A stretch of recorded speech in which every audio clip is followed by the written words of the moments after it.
pleased I am to be here again. I've done, I think in the last 50 years as an MP, I've done half a dozen press conferences at this particular venue, and it's always been a pleasure to interact with the Delhi Press Corps, covering the Congress Party, and I look forward to a good exchange with all of you. I'm going from here to Gurgaon to campaign for our friend Raj Babbar and for the Indian National Congress in Haryana. I then proceed. I have programs in Patna, in Amritsar, Jalandhar, Chandigarh, Simla, Dharamsala, Kangra, etc. for the last 10 days. And having earlier traveled to Goa, to Pune, to Visakhapatnam, Hyderabad, Mumbai, I've had the opportunity to see and campaign in large parts of the country other than my own state of Kerala. And I've even been to Gujarat and addressed the press in Vadodara, given interviews and met people in Ahmedabad. So I would say with some confidence that I'm looking at the overall picture in the country with a great deal of self-belief, a great deal of confidence. The reason for this is both in common sense and in the trends we are seeing in the country in the course of the first few phases. When I say common sense, it was already very clear when BJP started talking about Ab Ki Baar, 400 Par, that this was a complete fantasy. That last time in 2019, thanks to the tragedy in Pulwama and the response in Malakot and the conversion of the election from what should have been a referendum on the economic failures of the first term of Mr. Modi, it became instead a national security election in 2019. And as a result, they maxed out in a number of states. You know that in 6 states they won every single seat. In 3 states they won all but 1 seat. In 2 states they won all but 2 seats. And the Congress was certainly given a very, very resounding defeat in 2019. Then all those 11 states, those results are impossible to replicate. And we are already seeing this very clearly. Already by the time Kerala voted in the second phase, the news coming from those districts in the north that had voted was extremely encouraging. That the strongholds of the BJP have shown minimal turnout and significant drop in voting figures, whereas where the Congress candidates and the India Alliance candidates had attracted enthusiasm, the voters were coming out in good numbers.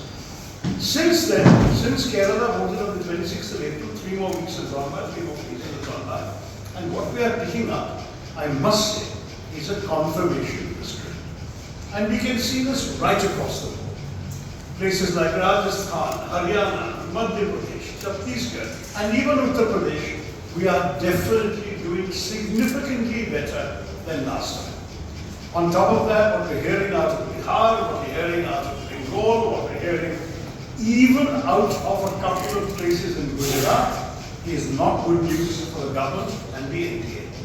So our Atma Vishwas has gone up even further. We are absolutely in a positive trajectory going into the last 2 weeks of this campaign.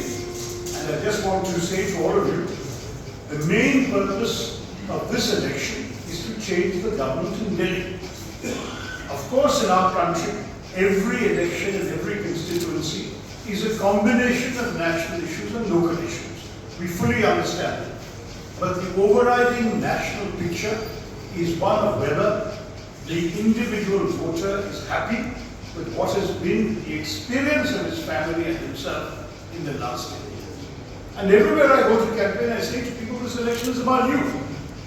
Are you better off than you were 10 years ago? Have you and your family benefited from any of these decisions taken by Mr. Modi? When he announced 10 years ago that he would create 20 crore jobs, have you or any of your family gained one of those jobs? Are you amongst the 80% of the Indian population that says its income has dropped in the last 10 years? Or are you amongst the 20% whose income has gone up in the last 10 years? When you go to the bazaar market, are you able to afford to buy the same things you could afford to buy a few years ago with the money you have in your pocket? Believe me, these questions give you a very clear response.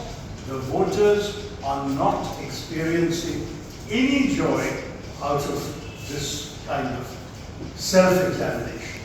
And this is changing the elections. You can talk about Ram Mandir, you can talk about various distract the voters by raising non-issues, but at the end of the day, all we need to do is remind the voter that the election is about them and their interests, and they should vote according to their interests. This is already happening in many, many places in the country, and we're looking forward to a very good result on the 4th of June.